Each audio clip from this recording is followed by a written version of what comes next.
we doing this? Really? Wait for it. Are we doing this? Wait for it. Pow! What the fuck? WTF. And it's also, what the fuck? What's wrong with me? It's time for WTF. What the fuck? With Marc Maron. All right, let's do this. How are you, what the fuckers? What the fuck buddies? What the fucking ears? What the fucking knots? What the fucking ucks? And the what the fuck quaz. What the fuck quaz? This is WTF. Thank you. Thank you for coming. Thank you for hanging out. Thank you for being here. Today on the show, Christopher Titus. My dad loved Christopher Titus. Christopher Titus was a guy my dad once said, you got to go see this kid, Christopher Titus. He talks about real shit. So he's on the show today. And we are also sponsored today by Comedy Central, where you can watch the premiere of the Chris Titus stand-up special, Neverlution. This Sunday, July 3rd at 9 p.m., 8 Central. Go to cc.com/standup for previews, highlights, and digital exclusives. Christopher Titus on the show today. Okay, so I was in Entertainment Weekly. That happened. They came and took a picture. I was nervous about the picture. I thought the article was nicely done. Great. I enjoyed it. I was humbled and flattered and excited, and I liked the picture, and that is rare. I had nothing to do with the fact that a bit of fan art is just to the left of my head. If you're looking at the picture in Entertainment Weekly, it just says nerd, and then there is the huge head of a cock right there in the pages of Entertainment Weekly. I had nothing to do with that. It was not my job. I didn't put it there on purpose. But we got a cock into Entertainment Weekly. I have been a little aware 3 times, aware of my nose, because I've detected another basal cell on my fucking face. The shit I went through with that 4 years ago, do you know what it's like? It's a non-killing cancer that you get from the sun if you get them. I had one on my nose a while back. I believe early on I talked about the Mohs procedure. Now I've got to go do that again. It's like in the exact same place on the other side of my nose. So now I've got to go get a nickel-sized hole dug into my face to dig out this thing that's growing through that layer of skin. Hey, look, I don't want to bum people out, but I was bummed out, so come on board. Why not? Not saying misery loves company. Anyways, let's get back to business. Rooster T. Feathers in Sunnyvale, California, July 7th through 10th, will feature me. It's a good room. It's a good sound system. If you're in that area, come down. It's by San Jose. It's about half hour out of San Francisco. It's somewhere up in that area. I've never been able to understand that area. Some other business. I was in Denver a week or so ago, and I forgot to thank Jason for the Jonathan Winters records, a very thoughtful gift. And quite frankly, Jason frightens me. So I wanted to make sure that I thanked him. He's a comedy fan, and when I say fan, heavy emphasis on the fan. There's a line that one can cross, but Jason has always been there. He showed up at Denver. I'd met him in Aspen. He had Jonathan Winters records for both me and Ryan Singer, and he was also proudly wearing his laminate from the Aspen Comedy Festival that he worked at. Now, I don't know if he still thought he was working there, but he didn't bring me a Jonathan Winters record. Now, if there is any potential that Jason may tip one way or the other, I'm sure this monologue isn't helping anything. But thank you, Jason, for the Jonathan Winters records, and don't fucking kill me. All right. All right. Stop it. Everyone's going to know you're here. Ryan Singer's in the room. He's reading something. I can't have him on every show. He's already been on 9. So let's get down to some other stuff. I know we're having a good time here, but I did survive Edmonton. I'm back from Canada. I'm back from the West Edmonton Mall doing the comic strip at the mall. I was at the mall for Thursday, Friday, Saturday, Sunday. At the mall, no car. Was able to get out a bit, but I didn't have a car, so I was at the fucking mall. So I would walk from the hotel, which was at the mall, to the comedy club in the mall. It's a big mall. It's got 3 roller coasters. It's got a beach. It's got a pool. It's got a gym. It's got movie theaters.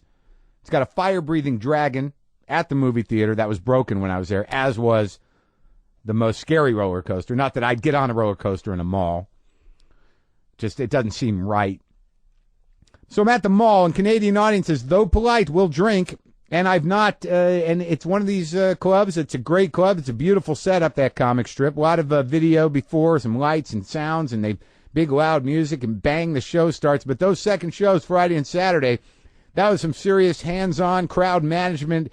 Let's fucking have a battle shit that I haven't done in a while. Though I like it. I know how to do that. I have those chops. I think it's important that one learns to do crowd work. I can do it, man. I can fucking do it.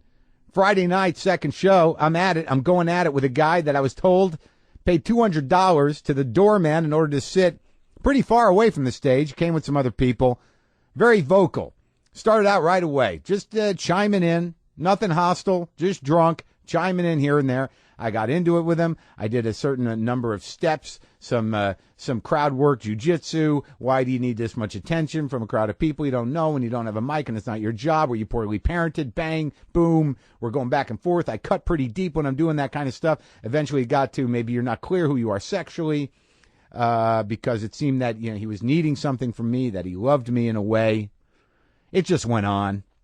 And I thought it was over. I really thought it was over until all of a sudden there is a hush in the room, and then an outburst of laughter, and I look there, hanging over the balcony area. It's not a tall balcony, just more like a tier, but there's the back of the chairs, the floor of the room, and then there's a second tier. Hanging over the back of the chairs was an ass.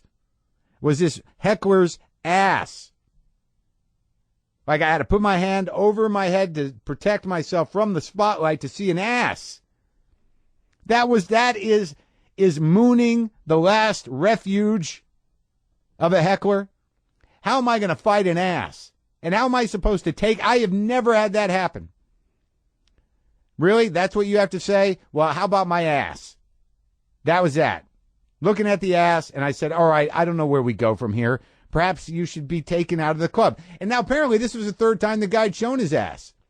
I got news reports. No one tweeted it from the back of the room, but there were news reports that the ass had come out 2 or 3 times. And it's just a difference in terms, look, you can manage your room however you want, but I'm thinking once the ass comes out once, that might be grounds for a dismissal just on a legal premise. But he was a good-hearted guy, and I believe that he was mooning me in good fun. And he was removed from the club, but it was 50 minutes into the show, and there was so much excitement and energy around his ass that that was my closer. So he helped me out. I want to thank the guy that showed his ass at the second show Friday at the mall. So then, after that, I walked through a series of hallways. No matter how good the show was, I walked through a series of hallways to get out into the mall, a back way into the food court, which, of course, at that hour is closed. So I walk into an empty food court, but there are fountains still going. So there's still some life. There's water saying, look, we're still doing it. It's not all sad. Walk by the closed McDonald's, the closed Starbucks, the closed Sbarro's, down a hall to my hotel in the mall, which is a theme hotel. Did I mention that? Theme hotel, the Fantasyland Hotel. Has several floors, I guess. I was told that I would have had more fun in the Roman room with the columns, but I was on the western floor.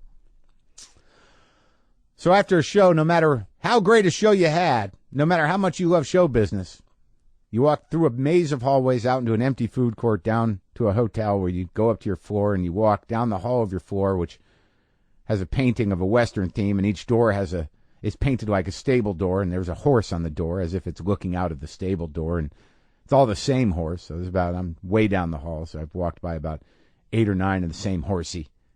And I get to my horsey 735. And through that arc from whatever happened on stage, maybe this particular night, it was a guy showing his ass to me that I had to close with. And I get to my horsey door. What does one do when they enter their horsey room? Kill yourself. I mean, that's really the first thing that comes to mind. That it's a mall, and this would be the place to do that.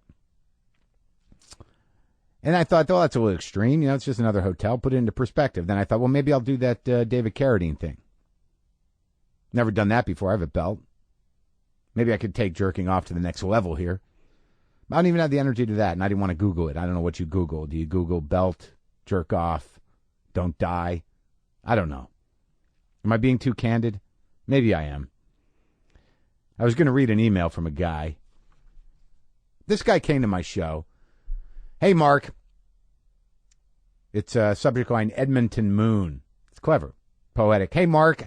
I was at your show on Thursday night in Edmonton. I said hi a couple of times. I was the nervous kid with the white shirt. During your set, you joked about the Fantasyland Hotel and the Western-themed room. I visited the hotel once. I left my house in the middle of the night with nothing but a bottle of whiskey and an urge to end it. I was kneeling in the room next to faux Roman columns with blood and vomit on my clothes, clutching the hotel phone.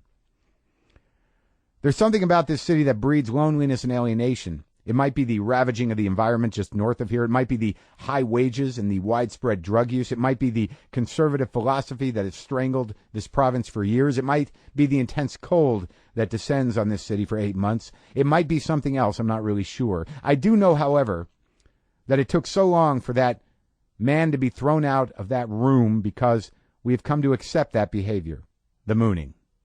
We've built places like the Fantasyland Hotel to house our alienation and loneliness, to house ourselves at a price we can fall asleep and stay asleep in the Wild West or Rome or ancient Egypt. All that matters is that we're no longer here. If you're feeling lonely or alienated right now, that's normal. That's this city. That's what it does. But don't ever think that you are alone in this city. Hope this finds you well, Andrew. And I hope you feel the same way, Andrew. It was great to see you. It was great to meet you, and I'm certainly glad that whatever gripped you that night at the Fantasyland Hotel didn't pan out. Stay on board, buddy. We're doing okay, no matter where you are.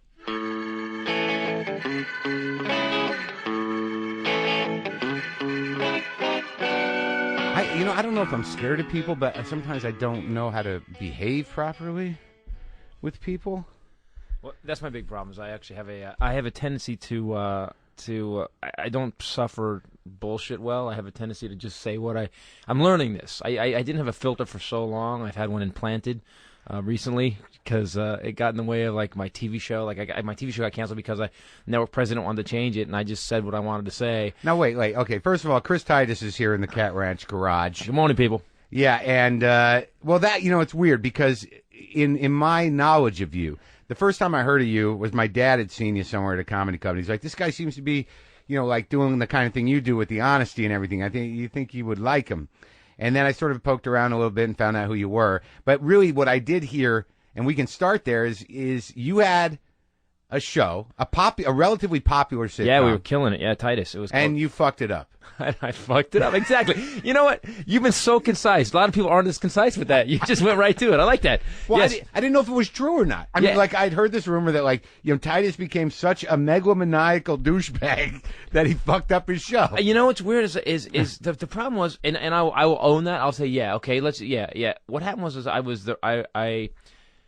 in about 12 years after I started stand-up, first of all, I didn't start out. You would think that your dad said anything like that to you is like a huge compliment. That your dad said like this guy does what you do with the honesty and stuff. I was like, wow, that's a huge compliment. Well, my dad's a manic depressive. Oh, okay. And your dad was an alcoholic, right? Right. Yeah. So similar. My mom was similar. a manic depressive. Oh, good. Schizophrenic, and I talked about this. Oh, you win. Yeah, I did. Jim Brewer did that. We were on the road one time at Greenville, and we were trading stories, and I go, yeah, my mom shot and killed her last husband, and Brewer just puts his hands up, and he goes, you win, new dealer. So we had the show. I had a deal with Fox a couple years earlier, and they'd hired this writer guy, and he came in, and so the weird thing was that I'd started to find out who I was. I did this thing called the Landmark Forum, and I kind of got that. Well, let's stop there a minute. The Landmark Forum, which is what Est became. Yeah, and the thing is about this company is they keep making it better and better. Like the Landmark Forum. Yeah, it really changed my life. Without, because dude, man, I think we never talked before because we did San Francisco Comedy Competition a couple times, and we didn't talk because I was like this. Hey, you ever go to the store and you buy stuff? I was that comic. Really? Yeah. But we were in the competition together. Yeah, we were. Yeah, we were. Yeah, we were. And you had not become you yet. No, I hadn't. It took me like 12 years in. 12 years in, I got to this place where I was going to quit comedy. I'm like, you know what? I call it growing a tumor on my soul. I just, like, every time I was on stage, like, I'm doing the shit that works, but it's just the self-hatred is pouring out of me. And I'm just like, God, I'd get off stage and they'd say, good show. And I'd be like, fuck you. I hated people. Yeah. You shouldn't even laugh at that. And I knew that what I was doing wasn't, it just wasn't me. And I had, Bruce Smith. I give this great credit to Bruce Smith at Omnipop. Yeah, I know him. Bruce took me aside one day. I auditioned for Montreal, and I'd been there before, and I auditioned for Montreal, and I'd started. The weird thing is that you can't stop being who you are as a comic. Eventually it's going to creep out. Hopefully. Yeah, hopefully. If you care, and it's a good thing. Yeah, I mean, it's not the bad thing. There are guys who are doing their set, and then they creep out and they ruin everything. Yeah, that's true. that is true. Yeah, those are damaged guys. Yeah. But eventually you'll start to become who you are. Yeah. And I'd written this bit about my mom in a mental hospital. My mom was, sometime I was a little kid, but I was doing it like, hey, anybody's mom in a mental hospital? How many people? Let me see the hands. So you ever notice when your mom's in a mental hospital and she won't take her medication? Yeah. So there's 2 guards beating her. Anybody? So what happens is I'd written this bit, but I was doing it like that. And, right. And Bruce takes me aside after this. And that was a relatively good audition, although there was a weird moment when I was doing that bit. And Bruce, I get off stage, and I've never had someone just be so, clear. He just looks at me and goes, what the fuck are you doing? And I go, and I just thought I had a good audition. I go, what do you mean? And he goes, you're up to talking about your mom in a mental hospital. You're talking to it like your Seinfeld doing a Tonight Show set. He goes, the audience doesn't know what you're doing. They don't know if you're telling them the truth. They don't know. Right. They That's a good observation. They think you're making up some bizarre story to be cool or irreverent. Right. He goes, I know you. I know that's what happened. He goes, you got to be yourself. And I told him, I said, they won't understand who the fuck I go. If I let out who I really am on stage, they're gonna hate my guts. So you just had to figure out how to plant yourself in it and frame it, how to own it and set it up so they don't feel like I do material like that, and they don't know whether that's too much information. They're shocked. They don't know whether to feel bad for you or laugh uncomfortably. Right. To make them laugh for the right reasons at that type of material is a trick. Yeah, it's I always call it when comics ask how I pull it off. I go, look, anything's funny if you lead them down the right path, but you can't just open the door to a different world. You got to look. We're gonna go through this entryway in the foyer, and then you're gonna walk. Then we're gonna meet the hostess. Yeah. Then we're gonna go on to this. So get prepped for the world. You have to lubricate them. Yeah, you have to prep them for the world. Exactly. So now, okay, so coming back around, I guess. So I get Titus. So I changed my act. I literally went home that night. I wrote this bit. By the way, I wrote a bit completely fueled by self-hatred to stuff it up his ass. Actually, I'm one of that guys. He actually told me at this point, Mark. He said, I will not represent you if you don't do this. He goes, if you don't start telling the truth on stage and being who you really are, he goes, you know that happy guy you're on stage? He goes, I never met that guy. Because he's never been in my office. I don't know who he is. And so I went, That's a good manager. Yeah. I went home that night and stayed until 4 in the morning. I wrote this bit called We Need Comedy to Get Rid of Our Desire to Kill. And you know how comics all, hey, you guys doing tonight? You guys everybody good? And then they start their act. So I walked on stage and I go, do you people even know why you're here? Because let me tell you why. You're not here because you like paying $4 for one beer. You're here because comedy gets rid of our desire to kill. It's one of those bits. It was like a transitional bit that got me who I was. Right. It's this 3-minute story about the worst day you could possibly have. And at the end of it, I'm in my boss's office about to get fired. My boss starts the conversation with, you're not fired, but, and he proceeds to rip apart your work performance and personal appearance while the whole time blaming your parents. And it's just this rant.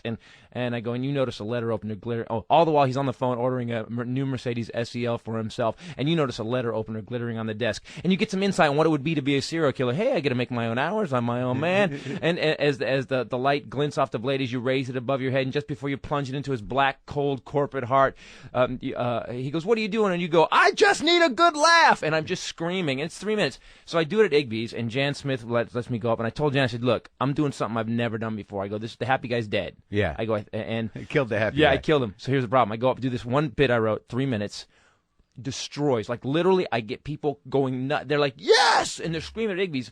And you remember Igby's? It's just like that little tight little room, and I don't have anything else. Is it still there? No, it's gone a long time ago. Yeah. I don't have anything else. I got nothing else. I don't. You're yourself, but it's very limited at this point. Yeah, I've got 3 minutes of me, and I've got an hour of this other ass. Did you go back to it? I did. I dropped right into it like a whore. I go. So, anybody go to the store and buy stuff? And here's the lesson I learned. Yeah. In that second, the audience went from, we love this guy. He told us the truth. He let us see who he is. And now he's bullshitting us, and they were quiet for the next 7 minutes. I applause break in 3, 7 minutes of dead silence. Right. It's sort of like that moment where, like, if you are able to do crowd work and you do crowd work, and it's good, and then you go back to your act, that it's like that weird thing where they see the difference between something authentic and something, that is a show. Yep. And if you're going to go authentic, you got to stay in it. Yeah. It's bad. That's the lesson I learned. So now this childhood that you come from, is much more disturbing than most. And it's just interesting to me that, because I know you've battled with your own demons, as I have, but you didn't go the recovery route. You ended up in Landmark Forum. I did go. I went to. I didn't go to AA, but I did go through. I got a therapist, and he was Dr. Jerry Oziel, who was actually the Menendez boys' therapist. Oh, so and you had real problems. Yeah, I actually talked about this in Norman Rockwell. And the Yeah. dude, I would sit there with this dude, and he would just. I'm telling him this horrible story. My mom was in a mental hospital, shot and killed her husband, and I go, you know what? I thought she hated me my whole life, but I guess she was just crazy. But I don't know. And she did all this crazy stuff, and she abandoned me once in an airport. I spent the night in Burbank Airport one night when I was 5, like all this crazy shit. And the guy would go, interesting. Well, tell me what you think about that. And about the third time, as a comic, you have this level of cynicism and a level of bullshit this bullshit meter that is so high as a comic that I just was like, at one point at the third visit, I went, wow, dude, you're not helping me. All I'm going to do is sit here for the next 10 years, give you a lot of money, and you're going to ask me how I think about it. I want it cured. I want it fixed. I want it Well, don't you handled. think what he was asking you, though, and it seems to me that this is the biggest problem that we have, is that when he says that, I mean, what we're supposed to do and what we probably didn't do or haven't done since that event, that trauma-causing event, Right. is feel the fucking feelings. Right. Right? That's true. That's true. So, I mean, I think that the goal is usually like, if we can get you to re-feel that thing that has caused you to be such a prick, Right. then maybe we can process the feelings. Such a prick. Yeah, okay. Wow. Does that make sense? Yeah, but I also think that because you build up those layers over those years. Right. Like you're a grown man, you're an adult. I'm in a business, I'm successful at it. Part of your success is because you're kind of that prick. Like you've gotten through some. Like to be a comic and make money at this. Yeah. You got to be kind of like a hard ass to get through stuff, be able to handle shit that goes wrong. You got to know. Shit. I better write this down. No has got to be a word that you love. Sometimes no has got to be a word that you don't even hear. I'm very sensitive though. You don't find? Oh, I am. Oh, yeah. I go home and curl up like a bitch in a fetal position and cry. But in public, where I'm at, I got this. What? Yeah. But I go home, call the corner, turn to my girlfriend, and go, it's over. I'm going to be a roofer. So, good. That's your plan B. Roofer? Yeah, roofer. That's what all the guys in school did. So what happens is that he had the Menendez brothers, and I talked about this in Norman Rockwell. So Norman Rockwell is the show you did. What's the full name of it? Norman Rockwell's Bleeding. Yeah. That was the first 90-minute special. And so I found out that the dude got actually arrested and got a license pulled because he had told the Menendez brothers had told him what they had done to their parents. Yeah. And instead of going to the cops, he had told his mistresses because he had told us he had my therapist had 3 mistresses and had told all 3 of them that what they had done. And he said, oh, by the way, and if you tell anybody, I'm going to have the Menendez boys track you and kill you. That's a good therapist. And I'm like, he's really got the his joke I shit do, together, that guy. The joke I go, yeah, he was my touchstone. Yeah. And so then I got a buddy of mine who was in Chicago, great, just a really brilliant doctor, and anyway, I took the Landmark Forum, and again, totally cynical about it. It's 3 days. You can't change your life in 3 days, and I took it. Is that where you can't pee? No, that was ass, man. That was no. It's like you get can breaks pee in the Landmark You Forum. get breaks every 3 years. Yeah, you can go and you just sit around. You sit in a room. Here's the weird thing about it: you sit in a room with 100 people who don't know you. See, the problem is we all hang out with the people that know us. Yeah. They know our bullshit. They know how we act. They have this. They know what we're gonna do. Like you know what your friends are gonna do. Like when very few friends, so yeah, pretty too, by the aware. way. I have 3 people that I just like. You guys are golden. Everybody fuck everybody. Yeah. Don't any of you fuck me. Yeah. You're irreplaceable. I don't want to have to replace one of you 3. Exactly. Yeah. So, and you're sitting in this room with 100 people that don't know you, and I have to tell you, I saw people physically, like their faces changed by 3 days, and it's nothing. I'm telling you, there's nothing about it that's magical. It's just you sit in a room, and they kind of break down these distinctions, and they've studied human beings. They went back 5,000 years and studied human beings, and it's not religious and it's not political. They don't bring that up. They're like, listen, here's what made Gandhi. We talk about Gandhi. You talk about well, what are the tools? There's a bunch of distinctions. There's one called. They're called distinctions. Yeah. Well, there's one called empty and meaningless. Life is empty and meaningless, which is empty and meaningless. That's a bad thing, right? No, it's a really good thing because here's the thing: we always choose the bad meaning. As human beings, we always choose, and as you probably have seen it, you choose if something wrong happens, like you get a no from a studio or something. You're like, I suck, I'm untalented, everybody's better than me. Sure. We pick. Human beings have this weird default. That's all humans, or just the people that end up at the Landmark Forum? Yeah, maybe, possibly. Our default is like kind of a Microsoft default. We crash. We crash a lot, you know. Yeah, but there are well-adjusted people there around. I mean, in the forum. By the way, it's not for that. The whole thing about the forum, and they say this, they go, we don't want people that aren't already making it in life. We don't want a bunch of people that are going to come here and not get this. So like I was already making. We want broken, sad people who are successful in their businesses. Because I do actually the new show I'm doing, Neverlution. I wrote my new nightmare show is called Neverlution. It's about how we as a planet kind of letting it go, especially America. We used to be these amazing people, and now we're like, it's just porn, ultimate fighting, yeah, debt. exactly, and we don't care. And France, they raised that retirement age from 62 to 65, and there's riots in the streets. We are getting naked in the airport, and it's like, okay. You want to go to this machine? It's going to give me a tumor? The biggest example to me is just watching, Man versus Food. I'm like, would somebody please stop that guy from killing himself? Yes. I mean, that is a show where you literally have a restaurant full of people going, go, go, go. And this poor fat dude is shoving a fucking... That is such America right there. That is and that's what we send out to the world. And you can get it on satellite or Netflix. So anyway, so the form is you sit in this room with 100 people that don't know you, and by the end of the 3 days, they talk you through these distinctions. You get to be who you were when you were 5 before you realize things were fucked up. Because when you're 5 and there's some when you're sitting at the airport and your mom left. That's right. Or when I was water skiing with my dad and I was trying all weekend. I kept falling. My dad was drinking in the boat, pulling me, and then he goes, I finally get up at the end, like Sunday at 3 o'clock. I get up and I remember watching everybody as a kid watching, and they would drop in the water, let go of the rope, and sink in the water. I thought that would be so cool to do. So the second I get up, after my dad has spent 3 days trying to get me to water ski, I go about 300 feet and I let go of the rope and I sink. And he comes back and I think, and I'm gonna go, that was really cool. And he goes, what the fuck is wrong with you? I've spent all day out in this hot sun getting you blah, blah, blah, blah, and you're never going to do it again. Get your ass in the boat. And that was the moment I realized, wow, something's wrong. And I decided at that moment to I knew I was never going to be cool. I'm never going to fit in. So I decided to be funny. And I became this little 5, 6, 7-year-old kid who would pop shit off to adults all the time. Did your father beat you up? He didn't, beat me up. When I fought him, I punched him once, and we bit him. I get spanked a lot as a kid. I didn't get beat up. I don't think, But he was just a boozer? Big drinker. Still, but then again, never missed a day of work, never missed a child support payment, nothing, man. He was one of those old school guys, just like the old writers from Carson back in the 60s. They were just hammered all, and then back at work the next day, like writing Mad jokes. Men. Yeah, exactly. Yeah. So anyway, I do the Dynamic Forum. I get this insight into what's possible. Yeah. And I start doing. I write Norman Rockwell. I basically at night after I threw all my material away. I had 1 3-minute bit, wrote an entire new act. It's about changing your perception of yourself, correct? I mean, really, so you can get a little distance from the swamp of fucking self-hate and insanity. When you get the truth of it though, because you get the truth. What is the truth of it? Jesus, there is none. Help me out. There is none. That's it. That's what you pay for. Yes. Empty, meaningless means this. Life is empty, meaningless. And I'm watching I'm watching it. And if you're a comic, man, you should just go for the show because people the first time we're there 10 minutes and they ask you to share. This one guy gets up and he goes, "This is how he starts. I have AIDS.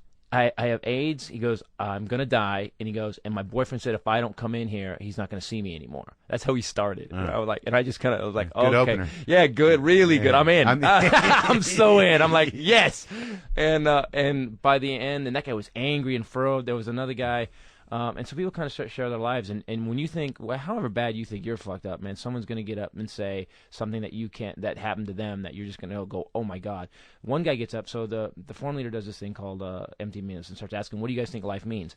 And everybody gets up and starts, life is Jesus and life is my kids, and the forum leader keeps going, no. No. What ends up happening is that at the end of it, people are fired up, and I don't say anything because I know a punchline's coming. I know that they're setting up. And she goes, life is empty meaningless, which empty meaningless doesn't mean anything because life is empty meaningless. You get to pick the meaning. The problem with human beings is we always pick the negative meaning. Our default is to pick the negative meaning. Why? I don't know, man. It's didn't tell genetic. You that? No, they don't. I guess they could figure that out. They could just give you a shot. But there's just fix that hormone or gene. Well, it feels like to me that it's like because you're wired to do that. I mean, some people who are brought up with one good parent or some fragment of self-esteem and have a sense of healthy competition, and that maybe if a chick splits or you don't get a fucking job, it's not the end of the goddamn world. Right. Well, they're not in the forum. They actually what they're doing. They're managing it. They're managing a Taco Bell. They're doing well. They're doing all right. They're making 65, 70 grand a year. They accept their life and they're all right. They know their limitations. Well, that's the whole thing. Is I do in this new act. Is no one is who's really successful. Like you're fucked up. I'm kind of fucked up. Like no one's really successful unless anybody who's successful you didn't do it because you were loved too much, got a trophy for losing, or you got hugged. You got successful because someone at one point in life said you're a loser and you're never going to mount anything, and you decided to bust your ass to make them choke on it. And there's so many things that like I believe, and when I do this on stage, people start clapping because Steve Jobs has daddy issues. Sure. This guy invented something new that had never been invented. He was in the closet, he was in the garage as like a teenager, he clickety clack, and his dad's like, "What the hell are you doing? How come you're not playing football? Who's this Wozniak kid? Are you gay? What's going on?" And he was like, "Oh man." Well, I think that's true. I think that I've observed it just by talking to people in here is that a lot of guys who have either abandonment issues with their dad or tension with their dad, cats whose dad split. I mean, they definitely have a lot to prove. Yes. There's no doubt about that. And I think you can go either way with that. Either you become that guy where you're going to show him, or you become the guy that's just looking for dads. Would somebody please parent me? But like with women, now this is a question, and we'll get around to the other stuff. I mean, your mom was a schizophrenic. Yeah, manic depressive schizophrenic. Who murdered somebody. Shot and killed her last husband. How many times was she married? 3 times. I do that. I used to joke is that you're out of the husband wish book at that point. Yeah. They're not going to be new husbands coming around. You're done at that point. But like in terms of how you're wired, I mean, what has been your experience with women in your life? I mean, my dad got divorced 6 times, so I made a real decision young. I was like, I'm never getting divorced. I will stay no matter, because my dad would get divorced. So you gained 13 pounds. Here, move out. I mean, my dad was that guy. You live with this guy? Yeah, oh yeah. He actually, my mom was insane. And the weird thing about the child laws have changed a little bit now because I just went through my horrible divorce and with my kids. But you went through a divorce? Yeah, bad one. Oh yeah. My last special was called Love Is Evil. It's 90 minutes. How many wives have you had? I had 1. So you went through 1 divorce? Yeah, I went through, but it's still going on. I'm 5 years into it. Really? Yeah. Now, what happened? Is she crazy? Are you crazy? Or did it just go bad? Well, allegedly, in my opinion, she's crazy. She's, I guess that's always the forged checks. She forged like hundreds of thousands of miles of checks while we were married, and then I caught her she was seeing 2 other guys. Oh no! And then I filed for divorce, and when I filed for divorce, she went to court and said that I was beating her and the kids. And it's just like that's fucking horrendous, dude. It's insane. But do you feel like in looking back on it that because of the way you were brought up that you were attracted to some Yeah, and I saw a little bit attracted to a little bit crazy, and also because my dad got divorced and I had made a decision. We make decisions as kids, man, that you stick to your whole life that just screw up your life. I never made any of those. The one I made, which was like if I ever do so much drugs that I start to lose my mind, I will stop. Yeah. Or at least try to stop, and that stuck with me. Okay, good. But I made a decision like my dad used to get all these women. I had so many women going through this house growing up with my dad, and my dad was literally like Burt Reynolds of our neighborhood. He was, and just Swinger. woman after woman, and all these and then it didn't work for him. Like so I made a decision on. I was like 10 years old. I am never getting divorced. Yeah. And I sucked up. I got punched in the face by one of my ex's brothers on Easter Sunday. For what? His dad is like 70, and I'm like, I think I have some integrity. And they all lived. They were like 30 and 40, and they all lived in the house with their parents still. And on Easter Sunday, I go over, and one of her brothers started yelling at her dad, calling him a name, and he pushed him. And her dad's like 75 years old, and the door to the outside backyard was open, and I just pushed him through the door, and I go, hey, do not ever touch an old man like that, ever. So my ex gets in front of my face, and she goes, what are you doing? And her brother comes in behind her and just reaches over and just cracks me in the face. And I just kind of turn my head, and she looks at me, and she goes, "You're ruining Easter." Right. Well, that's that old... Did I just get punched in the face? Okay, well, it seemed like, a lot of red flags there at the house.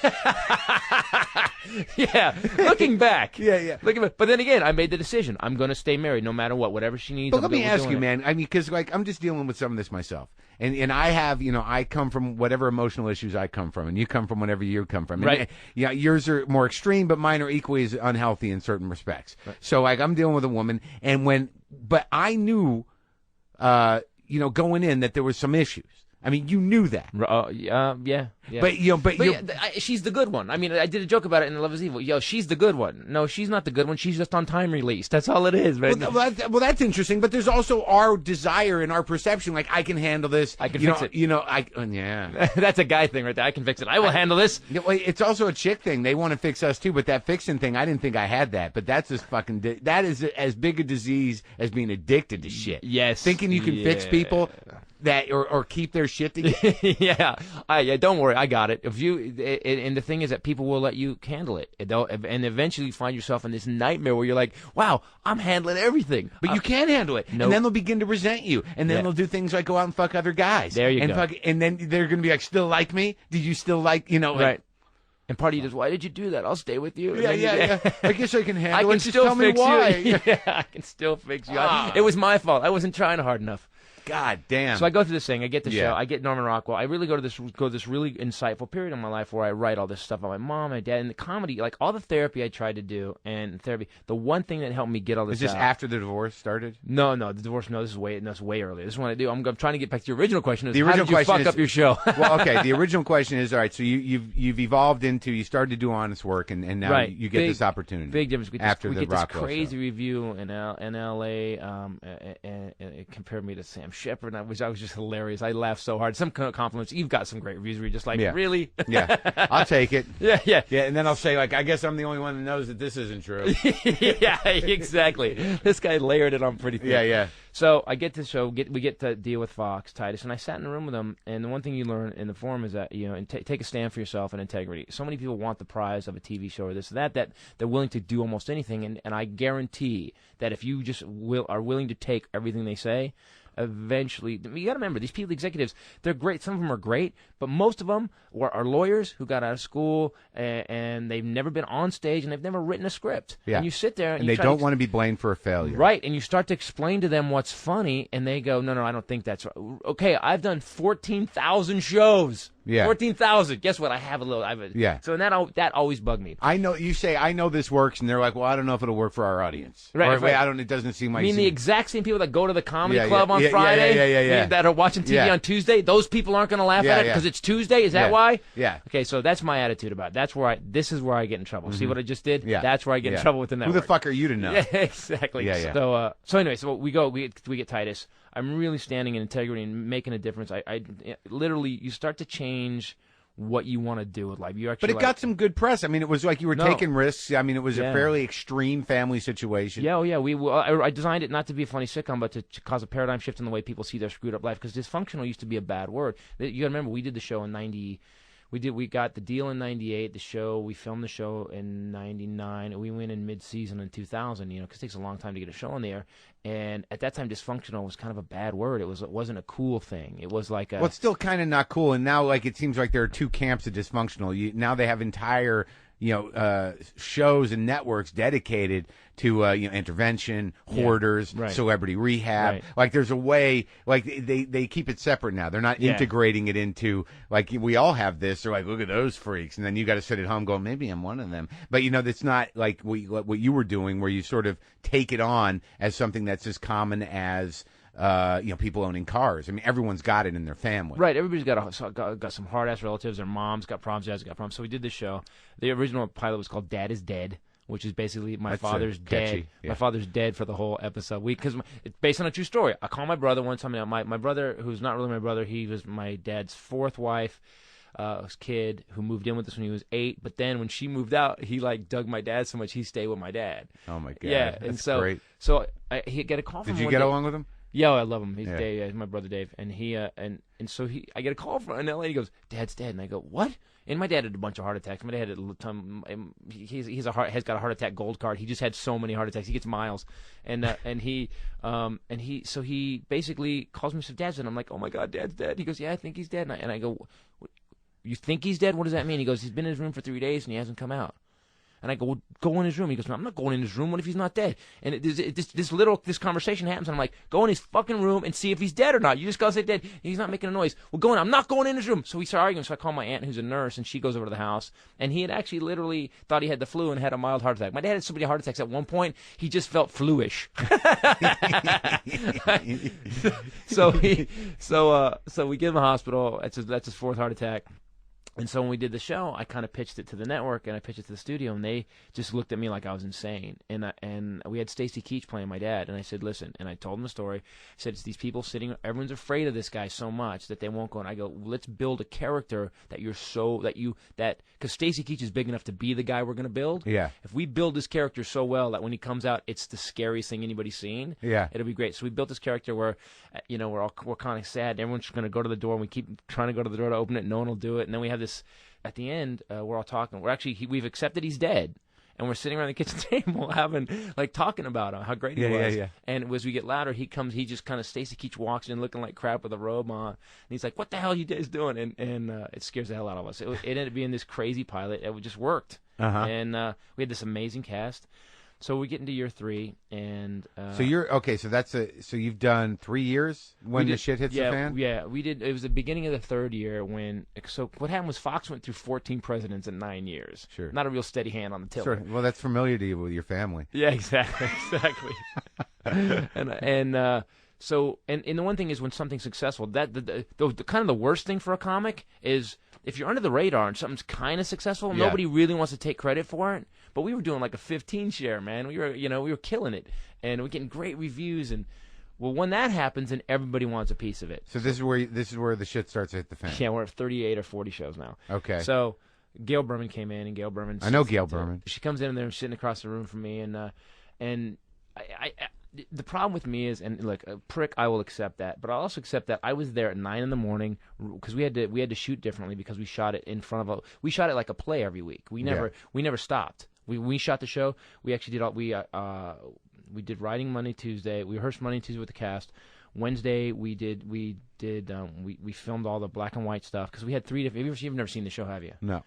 You should check it out because we did 3 different film styles. We did black and white, where I'm talking to camera. Then we did these flashbacks where that had to be funny. The rule was they have to be funny in 15 seconds. They have to be laugh out loud funny in 15 seconds. So you're playing with a lot of different forms, and you're doing something new on all levels. So it was really hard. And I was writing on the show. I was in the room all the time. I was the guy who came up with 26 episodes because it was my family. I'd come in with 26 episode ideas every year. So I'm writing on the show. Which is a fairly unique situation. I mean, it's one thing to be created by or co-created by, but you were actually actively writing episodes. Right, and we'd have new directors come in, and because the form was so kind of different, I'd have to stop everything, and I just start going, okay, here's what we're going to do. Just watch us. And so I was there at 9, working to 2. We'd do a run through for the studio network on Monday and Tuesday because we had to do it that fast. And then on Wednesday, we'd start shooting the background stuff and all the flashbacks and the black and white stuff that night. And then we'd do camera blocking on Thursday. We'd rewrite for Friday. And you're sober.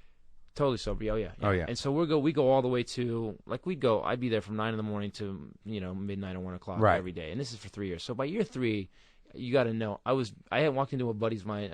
He does T-shirts, and he goes, "Dude, what happened to you?" I go, "He goes, you look like a vampire, bro." And I didn't realize it, but I was doing nothing but the show, and I was getting crazy. I have to admit, I was getting crazy. I was so tired of. Look, I know we've done this for 3 years now. Just let me do it. Don't argue with me about this. Let's just go. I'm tired. And so we go to this meeting with the network, and I shouldn't have gone to the meeting. I will admit, I should not. I should have said, no, I'm going to sleep. Yeah. Go to the meeting with the network. It's everybody. It's Gail Berman. It's all the studio people there. And Gail Berman goes, she's new president, and she goes, oh, here's what I want you to do to the show. Now, what had happened was Dharma and Greg the year before had broken up Dharma and Greg. You can't do that to a TV show. Yeah. You can't say, here's the premise, now we're going to fuck the premise. Well, didn't it tank and they did that? It tanked the next year, gone. It was over. It went from a 19 share to a 5 share. So she sits across from me, and she says, I want you to break up, but the season they did it, it went up to a 19 share because people wanted to see what was going to happen. Right. So she sits there and she goes, I want you to fix that. I want you to change the show. I want you to break Titus and Aaron up and do a love triangle, which is very, imitative, not innovative. This was your wife? Yeah, I mean, the relationship. The girl, yeah. Okay. And I said, do you even watch the show? That's how I started. Yeah. I go, let me explain how it works to you. I said, you can't do that. I said, number one, if you the whole show's based on 2 screwed up people make a good relationship. I go, that's what I've tried to tell everybody so they can actually have some hope. If I break them up, guess what? They're just like everybody else. And you know what? It's boring to watch. I don't want to see, people don't watch television to see them. And you're manic and skinny and weird. Yeah. I'm a little crystal methy, but just really tired. Yeah. And my 2 executive producers sit next to me, my co-execs, and they're like, and no one says anything. They let me go. And I guess because they know me, I'm pretty forceful, and the room, and I basically for 3 minutes talked to her like she's a 3-year-old. It was totally uncool. Never swore, never did anything. Completely condescending. Like, yeah. Let me explain how it work to you. Dude, bad move. I'm totally. If you tell your boss he's stupid long enough, he'll fire you. Yeah. So. It's the weirdest thing is I get done with the speech, and I know in the concept of what I'm saying, I'm right. We've been doing this. We're getting great ratings. Just let us keep going. I should have said, we'll look at that idea, see if we can make it work. If we can, great. If we can't, sorry. And I didn't. And I get done, and it was almost like, da-da, and I'm waiting for the people to go, ah! Yeah. Exactly. Someone finally stood up. Chris and is king. dead silence, man. The thermostat lowered itself. It was like a tumbleweed blew across the table. It was bad. And so she just goes, okay, do what you want then. It was that cold. And I realized that I had lost a ally. But I thought the show's doing so well. So then How can you lose?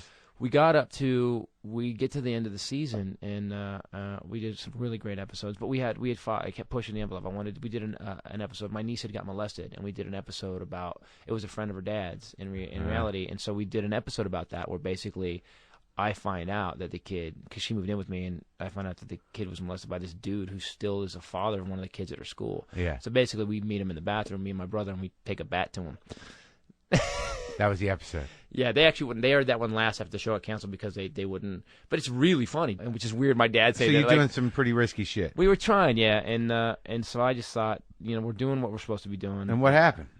They was really cold. They couldn't. The one thing is that you couldn't. The show was doing so well, and TV Guide actually wrote an article about it after it got canceled. But they couldn't just kill it. So when the renewals came up the next year, But you thought that after that meeting with Gail, that not only did you not have an ally, but they were going to start to disassemble. 3 months later, they moved us. We were killing it. We were right behind the 70 show. Oh, and then Bernie Mac. Bernie Mac was our format. Like, we got a script. Bernie Mac came out the year after us, and it was our script format. Like Right. 3 different film styles and stuff. Right.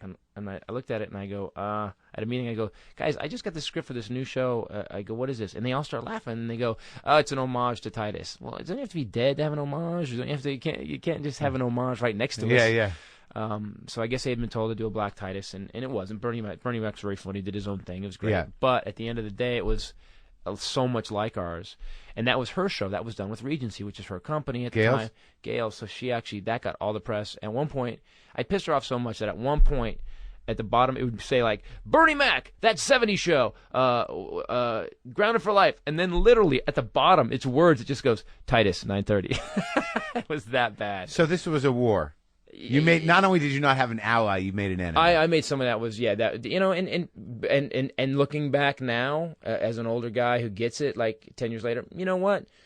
What a dick. What a dick. Really? You told the network president, and some people go, dude, I'm glad you did it, man. No, because guess what? I lost probably, forget the money, but I get letters all the time from people that say, that show changed my life, that show got my family together.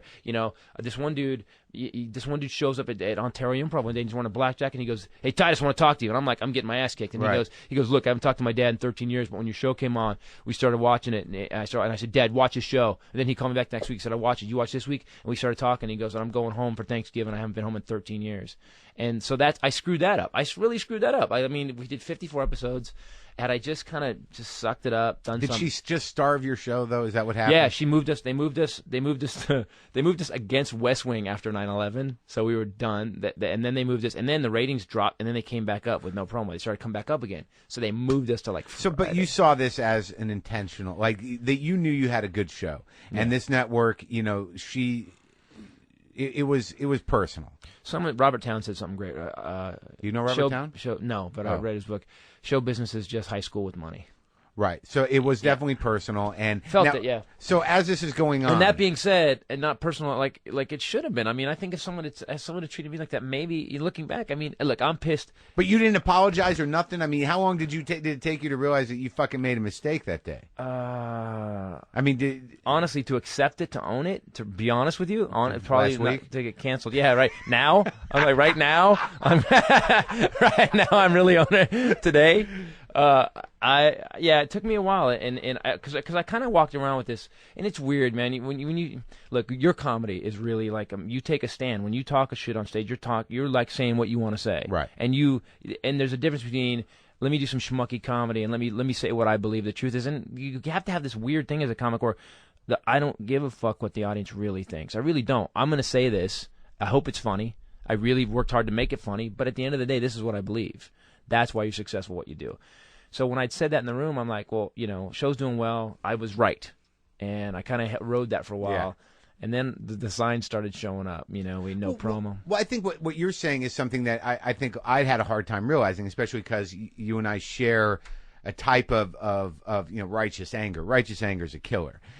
because Yes. because you don't, compromise is really not part of the language of righteous anger. Yeah, that's going to be my new t-shirt. Righteous anger is a killer, so let me apologize in advance. That's right. That's my next T-shirt. Well, that's good. I mean, because I do that too. I mean, closing the gap between doing something and apologizing is tricky. Yeah. Because there's something there's in the same way that we gravitate towards negative thoughts, the feeling of justification when you fucking blow your stack. But the thing I was going to say is, as comics, the great thing about being a comic is we can do whatever the fuck we want as long as it's funny or as long as we have some control of the game or sell tickets or whatever. Right. But then all of a sudden, when you're in show business, right, then business is business, and business is politics, and business is money. Yeah. And the fucked up thing about this story that upsets me more than anything else is that, look, it's supposed to be, look, if you're selling tickets and you're selling advertising, people dig your show, everything's great.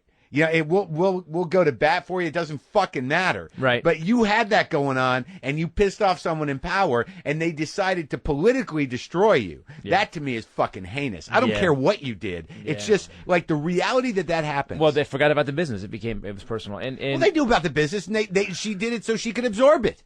I mean, she didn't cancel you overnight because she couldn't. Right. Right. So and they moved it, and then TV Guide wrote an article at the end of it after it got canceled. It was an article on TV Guide said, like, what the hell happened to Titus? And they actually started listing numbers. Like, we were doing 900,000 viewers better than everything, like other comedies on Fox. It's all politics. Isn't that fucking something? Yeah, it was weird. It was no, I think that with everybody. There's some really great executives, and Gail put Malcolm in the Middle on the air. She's smart. But no, I've worked with her husband. I've met her. I mean, I'm not saying her husband's a good guy. Yeah, Bill. Yeah, he's a good guy. He used to be a comic, guy, and he's a writer. But it's just. It's just fucking business. Yeah. And the weird thing when you're a comic is like, okay, it may be business, but I'm only going to have one life. Right. And, and I just did it. Right. Exactly. Exactly.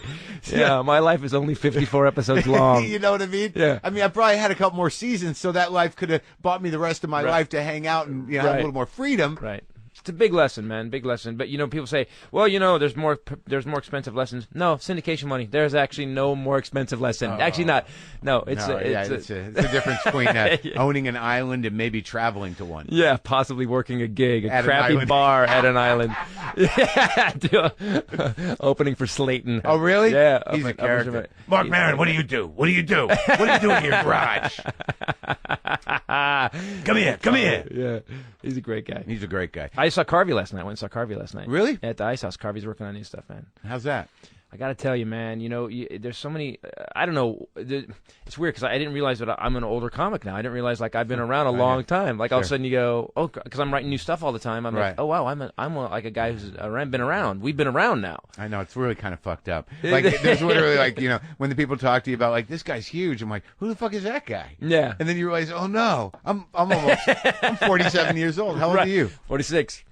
And so the thing is that I go see Carvey, and Carvey's 50-something, but man, he got up and he did this. It's just you have to go, as a comic, you have to go watch guys that make you know that you suck. You have to go watch them. We don't want to. It's painful because you have to kind of face it at the end that I better get off on my game again. But he did some stuff. Like he did a thing about Jesus raising an 18-year-old. Talking about how Jesus was so loving and great and didn't have any bad side and turned the other cheek and then he says that Jesus had an 18-year-old, and it was is his daughter that old or something? His son. Oh, really? Brilliant. That's man. A funny construct. Really funny. Did some great stuff. I try not to see other comics as making me feel like I'm really trying not to feel like I suck in any way. Well, you know what it is? Let me change it. That you need to write more to inspire you. Right. Because sometimes you get good when you're good. Like we've been doing this a long time. We're capable. We're competent at what we do, and we know what we do, and we and you go in the room and get thanks. I'm the headliner, right? But then you have to go see some. You have to go once. I saw Cosby in Montreal a couple years ago. And again, I'm sitting there, and the person I was with turns to me, "How come you're not laughing?" I go, "Because I'm getting schooled." He did 90 minutes of new stuff. Well, he's like, it's weird because I'm learning more from him now than I have anybody. Like lately. And it's old stuff. That's weird. That's weird that you were finding it now because I found it when I was 5 years old. That's what made me want to be. No, I mean I always knew he was there, But and just now there's something about his delivery and how deliberate he is and the pacing that he maintains no matter what. It was really the lesson I learned from him recently was really just about pacing. Yep. That you don't have to chase yourself. That's a really interesting lesson to learn because there's that panic in between laughs. Yes, that's my next album title. What, Panic in between laughs. Well, but that's exactly what it is. Yeah, and when you watch him, you're like, it's not there at all. No, and the thing about it is that there's no reason it has to be there. You know what you're doing, right? Right. So that thing, it's aggravating, and it actually makes doing stand up unenjoyable. Whereas, fuck it, wait a second. Yeah. What's going to happen? You think they're just going to leave and decide all at once? Yeah. Why is he taking so long? That's 3.2 seconds with no talking. Yeah, we saw him. We went and saw him at the casino down in Pechanga, whatever it is, and my girl got me tickets, and we go watch him. And I can see him. He's like the Springsteen of comedy. I can go watch him anywhere, anytime. The dude, the sound was messed up, so he walks on stage. Cosby walks on stage. He goes, "Hold on, people, we got to do sound," and he starts doing a sound check. That's how he started the show. Did a sound check. Then he brought out this little tiny cup of Starbucks coffee, slid a table, like an old man, slid a table across the stage. It was like he's setting up his living room to watch TV, and he did it for 5 minutes. 5 minutes. And he was just going, people, and then he started making fun of the sound guy. Could I get the lighting guy to handle the sound? He was making fun of the sound guy. And it was weird, and he handled it in a way that you realize that he didn't really care what we thought. And because of that, it was really funny. And you know why? Because he's fucking Bill Cosby. That's right. That's true. No, but I appreciate that. I've learned a lot from that recently because it's your stage, dude. You earned it. You can do whatever the fuck you want. And if it's weird for even 10 minutes, who cares? Right. What's going to happen? But there's that panic, they're going to abandon me. They're not going to see me. I'm going to be invisible. They're all going to reject me. Wow. You are kind of messed up. Yeah. I like it. Yeah. I look at it this way, is that Cosby has a cadence. And because he has that cadence, like when we get speak, because I'm fast too, I talk really fast. It looks like we're planned out. Cosby planned out doesn't look like. It looks like he's thinking of every word, which sucks the audience. It's crazy how the audience just starts leaning in like, come on, tell me. The experience doesn't have to be about laughter, man. It's like what you're talking about with the type of shit you're talking about and like with the show is that if the experience is a human experience, they're willing to sort of hang out if you're going to give them that and there's a little bit of closure. They don't want to just see you spinning.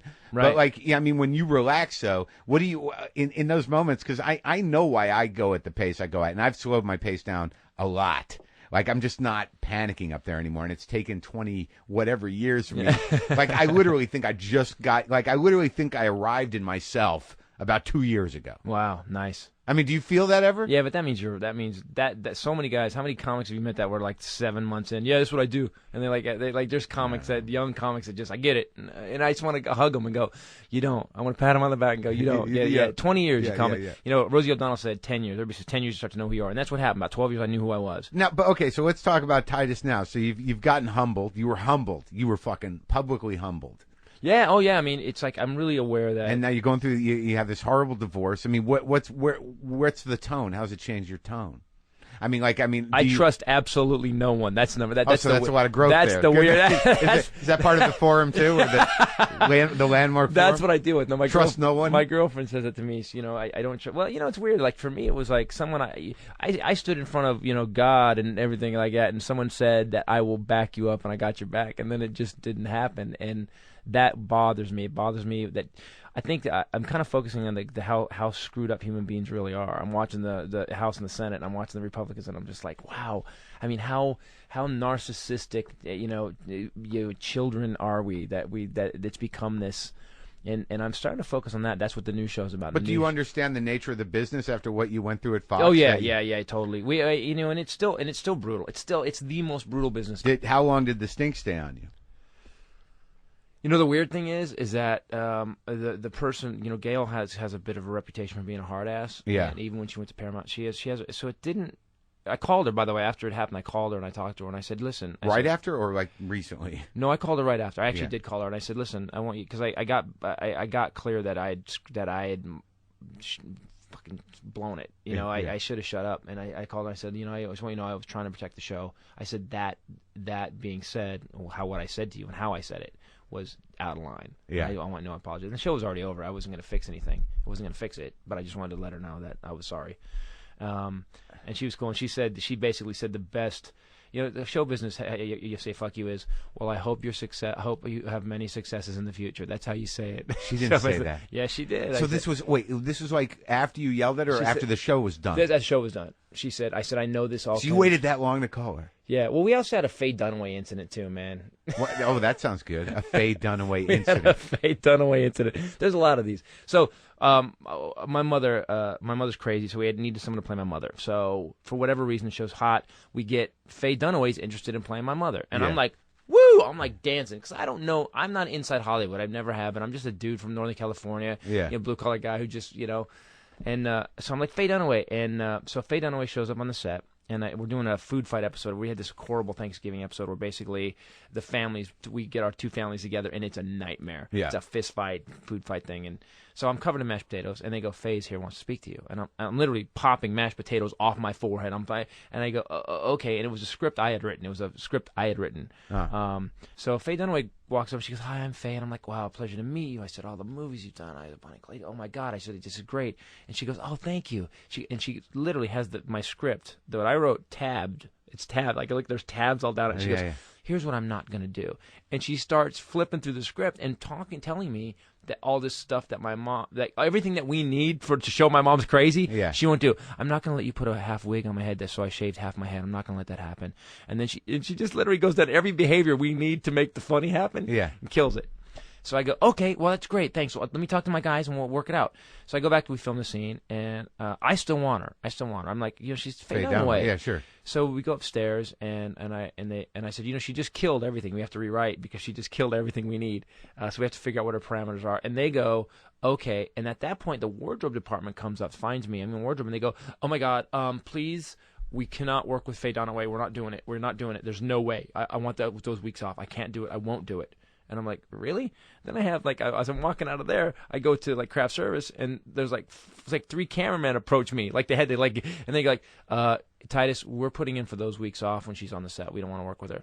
And I start hearing stories from all of them. I thought you were going to say the people in the food truck were like, no, we're not serving. No, camera, she can't have M&Ms. I'm not putting M&Ms out for Faye Dunaway. And then so it goes down the line to where then the other camera guys come up, and I have a holy fuck. And I'm like, okay, I had literally had 7 to 9 people come up to me and say, I don't want to work with her. I won't work with that week. Can we get someone else? I have a buddy that can do it. So I go up to my guys and I go, listen, and I have this weird Why? thing. Because she's such a prima donna. That, I guess so. I guess her rep is really bad. And so I go up and I go, look, guys, we're having a huge problem. I go, I'm having a mutiny. And again, the one thing, we had to change a set every week. We didn't have the same set. Right. We changed. Our stories happened in real time in 30 minutes. And we had a set of it. So our guys had to build new sets. We had to dress everything. It wasn't like it was Cheers where just the bar sat there. So I had a badass crew of amazing people. And I'm losing them. And I go, guys, we're losing everybody. I go, I guess we can't hire Faye Dunaway. And they go, we have to hire Faye Dunaway. So I said, we can't. Got to tell Gail we can't hire her. Get a call from Gail Berman. What do you mean you're not hiring Faye Dunaway? I go, look. Here's what happened. And I go down the whole thing. She goes, you have to hire Faye Dunaway. And again, me being stupid, standing up for my crew, I should have told my crew something. I said, look, guys, we're hiring Faye Dunaway. Guess what we're going to do? At the end of it, I'm going to throw a party, and if you need to hang her in effigy and burn the effigy, fine, we'll do that. Yeah. And we'll all get little Faye Dunaway bats and whatever. Yeah. But we're going to hire Faye Dunaway. Right. It's Faye Dunaway, guys. Yeah. I should have said that. Yeah. This is the older guys talking about shoulda, woulda, coulda. Yeah. And so I But you chose to say to Gail what? I just said, Gail, we can't hire her. I have a mutiny on my hands. I got everyone that wants to be on the show with her. I said, we can't do it.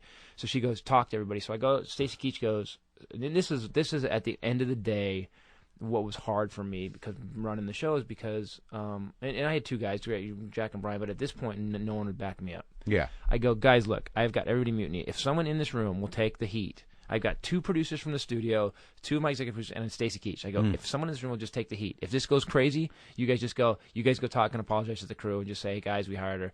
I said, but I'm not going to take it. I said, I can't. I need him on my side. Yeah. And dead silence, man. No one said, okay, I got it. So you're a man without a country. I'm like, all of a sudden I got the network. I called Gail. I said, we can't do it. And Gail again, dead silence. Okay, click. Yeah. So I know, man. Why are you making me relive this? I feel like this to Carlos Mencia. No, I feel like you brought it up. I'm not... I did. You asked me. No, you said you're the guy that fucked up show. I guess you're right. Yeah, you did. But I wasn't digging for anything. I was really just curious because, actually it's very impressive that, despite the fact that, whatever your political issues were and whatever your ego issues were, that, Right. you obviously work your ass off. No one has ever said anything different. I was just curious about the arc of that. Yeah. That because what it was really, you wanted your show to be perfect. And Yeah, you oh, yeah. wanted it to be on your terms. And then, when it comes to negotiations, that at that time you were so in it that you're like, fuck that. Right. This is my baby, that you were incapable of being political or make compromises. Right. For Well, whatever reason. It was my real life. My brother, there was a guy playing my brother. There was a guy playing my dad. There was a guy playing my crazy mom. There was Right. a guy playing my and you couldn't separate. my wife at the time. Right. Yeah, I guess, and also being incredibly tired, man. Incredibly Yeah, tired. sure, you were strung out. But I think But there was weird stories, though. They said that, I heard you punch Gail Berman. What? I'm like, oh, what? No. But the thing about you is like you're compulsive, you're driven, and you've done 4 fucking hour-and-a-half shows. Right. You got another one coming out, right? Yeah. And it's called We're what? doing the fourth Co-Evolution? one now. It's Neverlution. And who's shooting it? And I've got 25. Are you going to independent production? I'm going to do it myself. You know why? I was going to do it, and actually my management, I don't have my management now because of this. It came in, and they said, we want to shoot it. We're going to own it, and we're going to do this. And, Yeah. and they said, Yeah. I said, what's the deal? And they said, it's 25% distribution, and then we got to take our money back for producing it, and then this and that. And then I go, okay, but with the internet now and the way things are, because I keep hearing how everything's changing. Everything's changing. It's all Right. changed. It's not the same as it Right. was. But everybody wants their percentage to stay the same. Everybody wants the business side to run exactly the same. But the actor creative side, it's changing. We can't pay you that. Yeah. But you guys all want to get 10% of stuff you didn't earn. So That's a good point. we had a big Free content, right? Yeah, so it's really bizarre. So I said I wanted to do it, and then it was just everyone got really kind of quiet. I also broke down the numbers for them. I'm not an idiot. I sat down. Okay, here you go. I go, if I do this myself and pay it back, and I sell them on the internet, I go, I can make this much money. Can you guys pay me that off this? Because I've my special, my Love Is Evil special, I've made nothing on it. It sold a ton.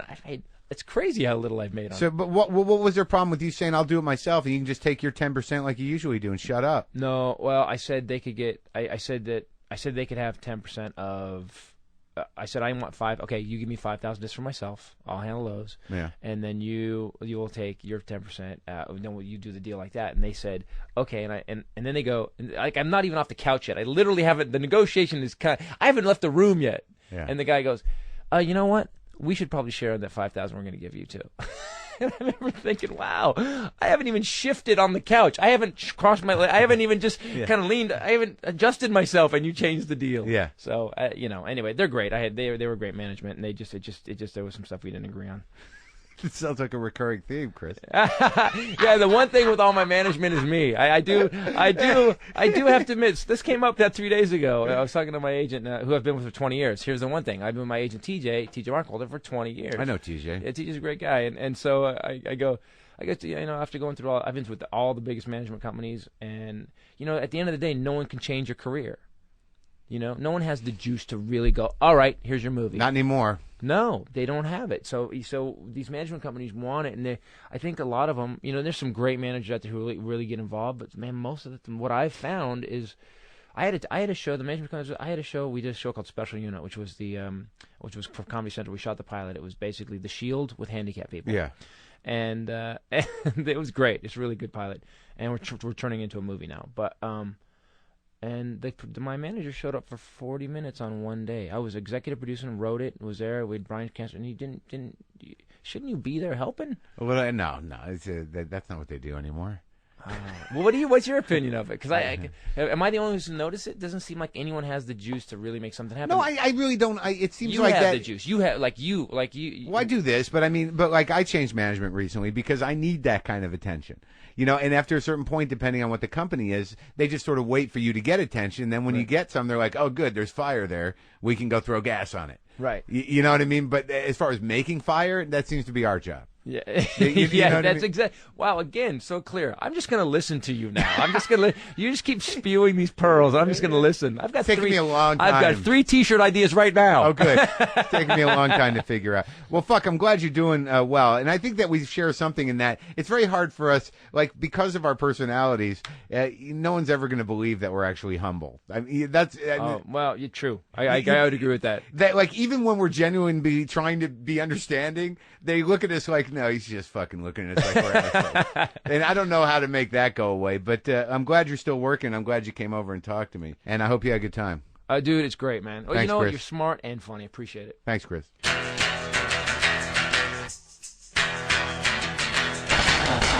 That is our show. That is the conversation. Chris Titus, folks. And as I said earlier in the show, we are sponsored today by Comedy Central, where you can watch the premiere of the Chris Titus stand-up special, Neverlution, this Sunday, July 3rd at 9 p.m., 8 Central. Go to cc.com/stand-up for previews, highlights, and digital exclusives. I will be at Rooster Teeth Feathers in Sunnyvale, July 7th through 10th. Looking forward to that. I like that club. They got a great sound system. It's a sweet little club. Good space. Go to WTFpod.com for everything. Just coffee.coop. Pow! Yeah. I don't have a cup with me. I'm drinking coconut water, whatever the fuck it is.